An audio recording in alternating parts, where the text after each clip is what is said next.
ওমর ফারুক সালাত শুরু করলেন, ফজরের সালাত, আল্লাহু আকবার। In the mean time Abu Lulu এই খঞ্জর নিয়ে ওমর ফারুকের বুকের মধ্যে 3টা স্টেবিং করলেন। একটা মারলেন নাভির নিচে, মারার সাথে সাথে পাকস্থলী কেটে গেল। আরেকটা মারলেন পাজরে, পাজর ছিঁড়ে গেল। এদিন ওমর ফারুকের বায়োগ্রাফি সম্পর্কে জানবো। ওমর ফারুক রাদিয়াল্লাহু তাআলা আনহু, the super hero of this উম্মাহ। এই উম্মার সুপার হিরো তিনি, ঠিক কি না? ওনার মুখের আগে লাঠি চলতো বেশি। সুবহানাল্লাহ পড়বেন না? মাঝে মাঝে লাঠি চালানোরও দরকার আছে না নাই? সাইয়েদনা ওমর ফারুক আমাদের জন্য অনুপ্রেরণা। Is the real super hero of Muslim উম্মাহ। তিনি এই উম্মার real super hero.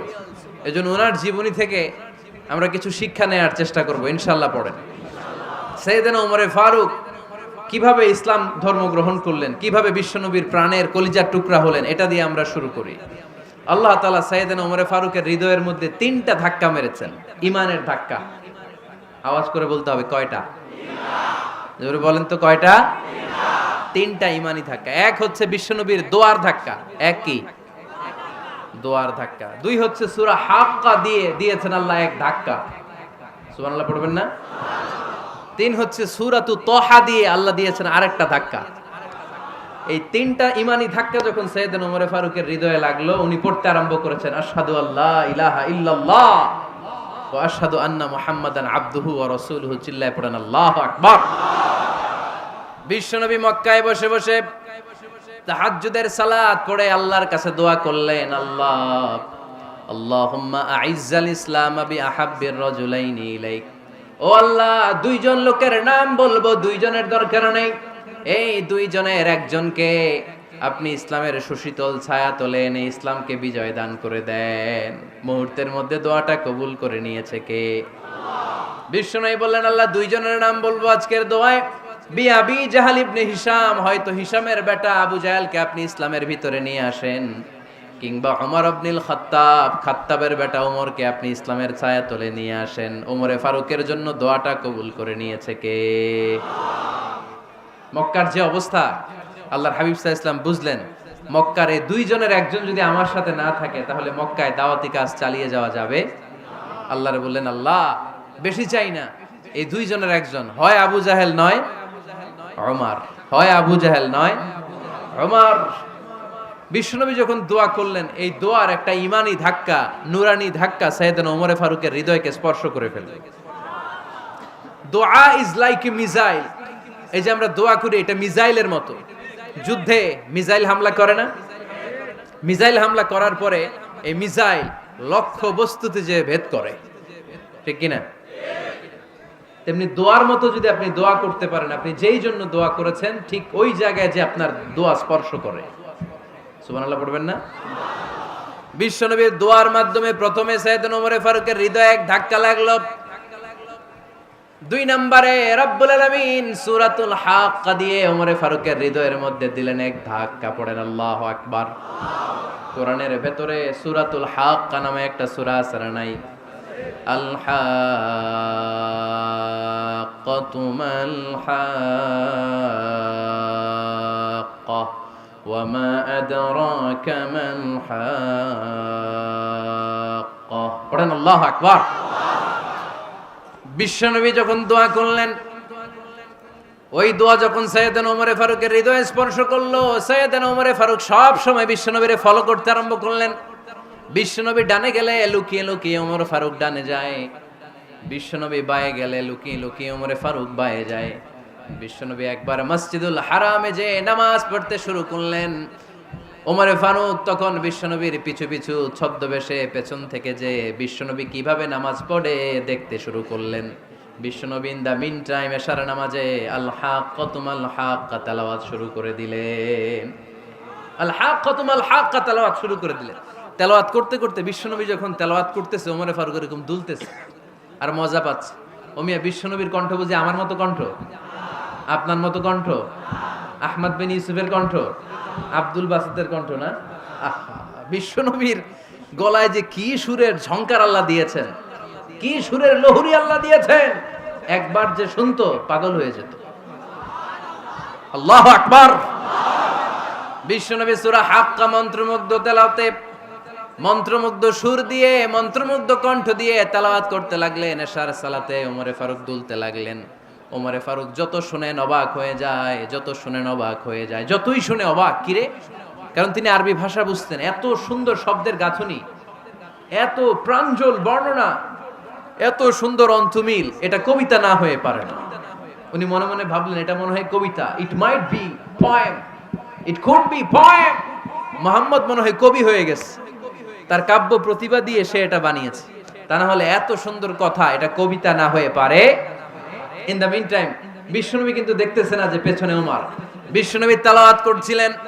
In the mean time বিশ্বনবী পড়ছিলেন ওমা হুয়া বিকাউলি শাইরিন কলিলাম মা তুমিনুন। এর অর্থ হলো এটা কোনো কবির কথা নয়, খুব অল্প সংখ্যক লোকই তোমরা ঈমান আনো। সুবহানাল্লাহ পড়ে। এটাকে বলে কোইনসিডেন্ট। কোইনসিডেন্ট, হুট করে অনেক সময় মিলে যায়।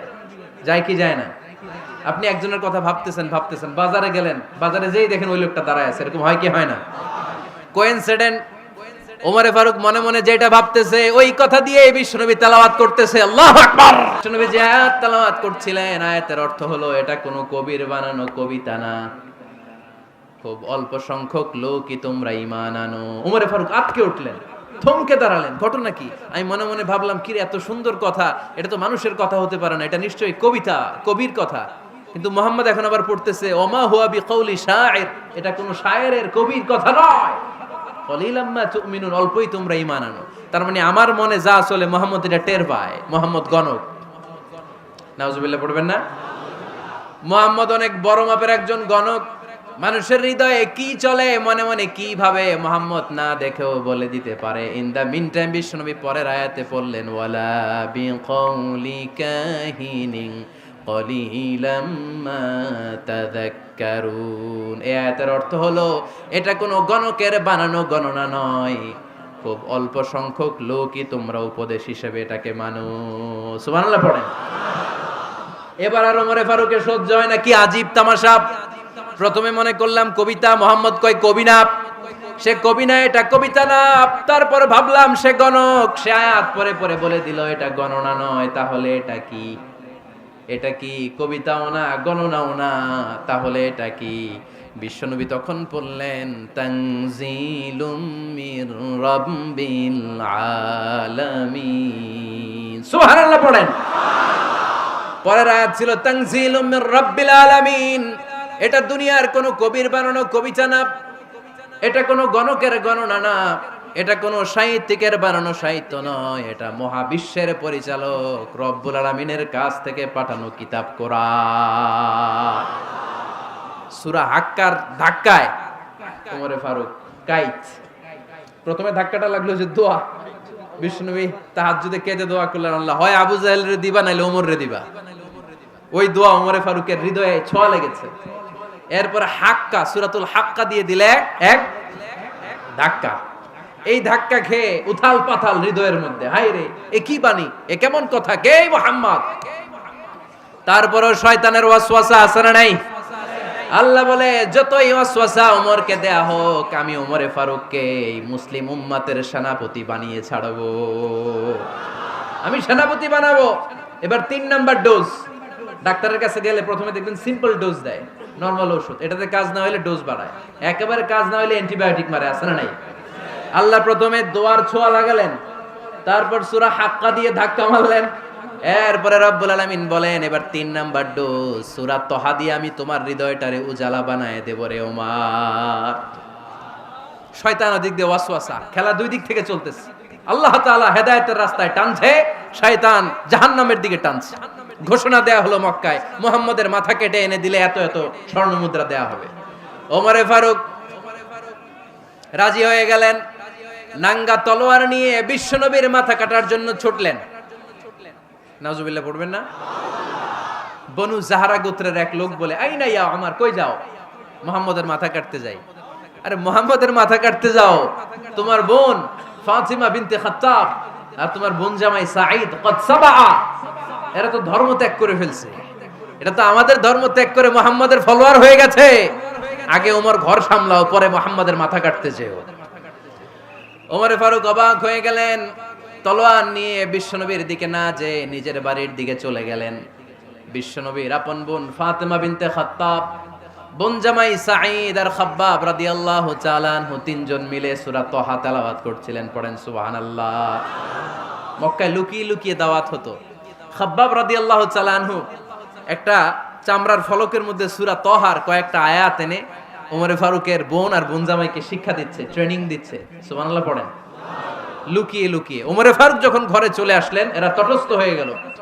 সাইয়েদনা খাব্বাব বিছানার তলায় লুকিয়ে গেলেন। ওমরে ফারুক বললেন, দরজা খোলো।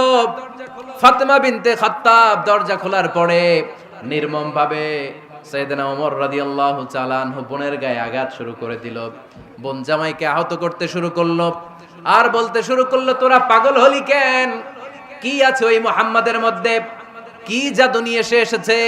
সে যাই বলে লোকজন পাগল হয়ে যায়, সবাই তার উপর কালিমা পড়ে ঈমান এনে ফেলে। কি এমন জিনিস তোদের কাছে আছে যেটা দেখে মুহাম্মদকে তোরা ভালোবাসলি? কি আছে? কি পড়তেছিলি আমারে দেখা। ফাতেমা বলে, ইন্নাকা রিজসুন লা ইয়ামাসসুহু ইল্লাল মুতাহহারুন। ও আমার ভাই ওমর, তুমি নাপাক। তুমি কি? লা ইয়ামাসসুহু ইল্লাল মুতাহহারুন, পবিত্রতা অর্জন না করে এই কোরআন ধরা যায় না। সুবহানাল্লাহ পড়েন। ওমরে ফারুক গোসল করে আসলেন, কারণ ধাক্কা তো আগে কয়েকটা খাইছে। কথা বুঝেন নাই বোধহয়। প্রথমে দোয়ার ধাক্কা, পরে কোন সূরা দিয়ে ধাক্কা? হাক্কা দিয়ে ধাক্কা। 3 নম্বরে এখন আরেকটা ধাক্কা খাবে। গোসল করে আসলেন। ফাতেমা বিনতে খাত্তাব বললেন, গোসল যখন করে এসেছেন, এই নেন। ওমরে ফারুক এবার চামড়ার কাপড়ের মধ্যে সূরা তাহার প্রথম আয়াতের দিকে নজর করলেন। নজর করেই কোরআনের প্রেমে পড়ে গেলেন। পড়েন সুবহানাল্লাহ। ওমর ফারুক পড়তে আরম্ভ করলেন, তাহা মা আনজালনা আলাইকাল কুরআনা লিতাশকা ইল্লা তাযকিরাতাল লিমান ইয়াখশা তানজিলাম মিম্মান খালাকাল আরদা ওয়াস সামাওয়াতিল উলা। সুবহানাল্লাহ পড়েন। উনি পড়তে আরম্ভ করলেন, তাহা মা আনজালনা আলাইকাল কুরআনা লিতাশকা, এই কোরআনকে আমি তোমাদের হতভাগ্য জাতি হিসেবে দুনিয়ায় থাকার জন্য পাঠাই নাই। এটা রব্বুল আলামিনের পক্ষ থেকে এসেছে। যারা রবকে ভয় করে তাদের জন্য আছে উপদেশ। যিনি আকাশ বানিয়েছেন, জমিন বানিয়েছেন, ওই আল্লাহ তাআলা নিজেই এই কোরআন পাঠিয়েছে। আওয়াজ করে পড়তে হবে, আল্লাহু আকবার। উনি খুব ভালো আরবি জানতেন। সূরা তাহা পড়ার পরে আর ধৈর্য ধারণ করতে পারে না। ওমর ফারুক ছোট্ট বাচ্চার মতো কান্না শুরু করে দিলেন। আল্লাহু আকবার। সূরা তাহাটা হাতে নিয়ে, তলোয়ারটা হাতে নিয়ে বিশ্বনবীর দিকে ছুটতে আরম্ভ করলেন। আইনা মুহাম্মদ, কোথায় মুহাম্মদ? তোমরা আমাকে মুহাম্মাদের কাছে নিয়ে চলো। বিশ্বনবী তখন সাফা পাহাড়ের পাদদেশে দারুল আরকাম ইবনে আলকামের ঘরে লুকিয়ে লুকিয়ে কোরআনের দাওয়াত দিতেন। ওমরে ফারুককে পাগলের মতো ছুটে আসতে দেখে বিশ্বনবীর চাচা হামজা ইবনে আব্দুল মুত্তালিব বলল, নবী আপনি পালান। ওই যে খাত্তাবের বেটা ওমর আপনাকে অপমান করার জন্য, আক্রমণ করার জন্য তেরে এসেছে। সাহাবীরা বললেন, নবী আপনি পালিয়ে যান, আমরা সামাল দেব। বিশ্বনবী বললেন, না আমি পালাবো না, বরং তোমরা সরে যাও। ওমর ইবনুল খাত্তাবকে আমার দরবার পর্যন্ত আসতে দাও। আমার তো মনে হচ্ছে ওই যে তাহাজ্জুদের নামাজ শেষে চোখের পানি ছেড়ে যে আমি আল্লাহর কাছে দোয়া করেছি, আজকে আমার ওই দোয়াটা কবুল হতে শুরু করেছে।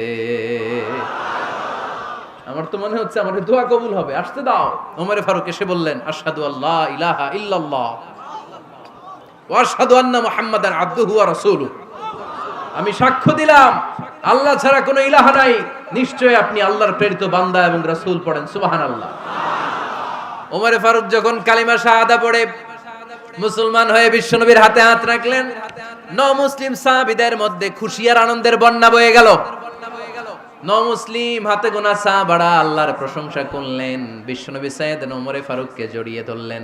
ওমর ফারুক আবার বিশ্বনবীরে বললেন, নবী গো, আলাসনা আলাল হক, আমরা কি সত্যের উপরে আছি নাকি আমরা ভুলের উপরে আছি? বিশ্বনবী বললেন, বালা নাহনু আলাল হক, আমরাই সত্যের উপরে আছি। সুবহানাল্লাহ পড়ে। আলাসনা আলাল হক, নবী আমরা কি সত্যের উপরে নাই? হ্যাঁ অবশ্যই ওমর, তুমি সত্যের উপরে আছো। ওমরে ফারুক বললেন, তাহলে ফাফিমাল ইখতিফা, তাহলে লুকায় লুকায় আর দাওয়াত দেব কেন? আমি তো কালিমা পড়ে ফেলছি, আসেন আমার সাথে বের হই। ফাফিমাল ইখতিফা, আর লুকায় লুকায় কেন? আসেন আমরা বাইরে বের হই। বিশ্বনবী বললেন, ওমর এটা মাক্কি জীবন, এখানে আমরা একটু গোপনে গোপনে দাওয়াত দিতে চাই। ওমরে ফারুক বলে, না, আমার দায়িত্ব, আমি একটা মিছিল দিতে চাই নবী।